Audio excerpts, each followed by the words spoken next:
Rated everyone 10 and up.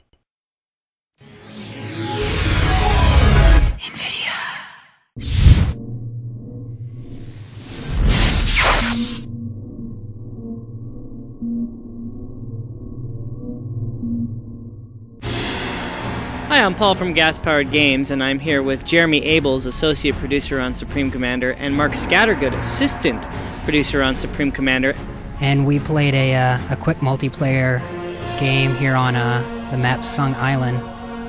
You'll see me here as Aeon, the white team color, building a fairly anal retentive base, and Mark doing the same as Red Cybran.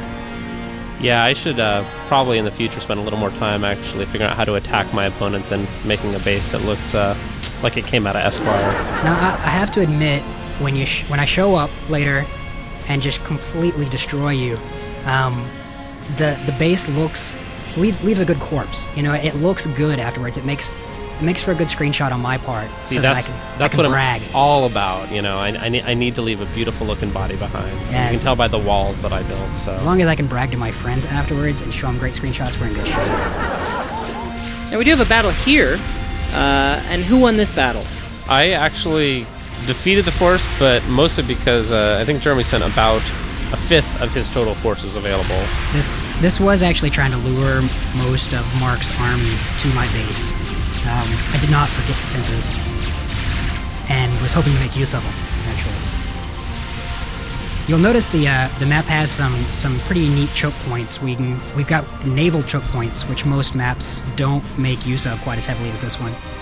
You guys had very different strategies on this map. You know, Jeremy, you had a strategy of expanding and taking up as much of the map as possible, and Mark, you pretty much just stayed in your little corner, like a little child. Thanks, Bob. I survived it better than I expected. So. Yeah, and you almost survived his submersive battleship. It was pretty late in the game before I even realized he was using that damn machine to take out all of my naval factories. Well, I left one for you, just kind of to be nice. Annoying is actually what I was going for, but so I suppose sonar would have helped you notice that. Sonar would have helped. I built an Omni fairly early on in the game, but kind of neglected the whole water thing, despite having a fairly large naval group going. I did actually manage to build up a significant enough naval fleet to take out one of his, or start making my way through one of his choke points, but much to the destruction of the rest of my naval factories and fleet. So I will admit that the choke points on this map are really interesting because they are naval choke points, whereas most of our maps use more land-based combat. With the starting point so close to the water, you can really make great use of Navy in this.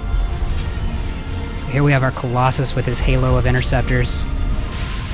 Yeah, and I think at this point I had actually noticed a big red circle or white circle moving down my map, at which point I pretty much knew the game was kind of up.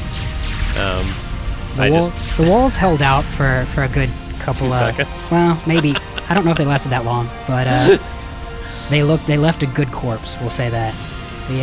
Here we have the submersible battleship going back underwater, leaving that one factory.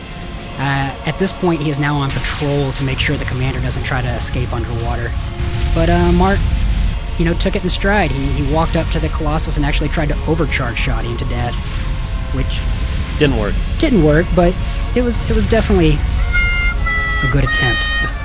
Kudos.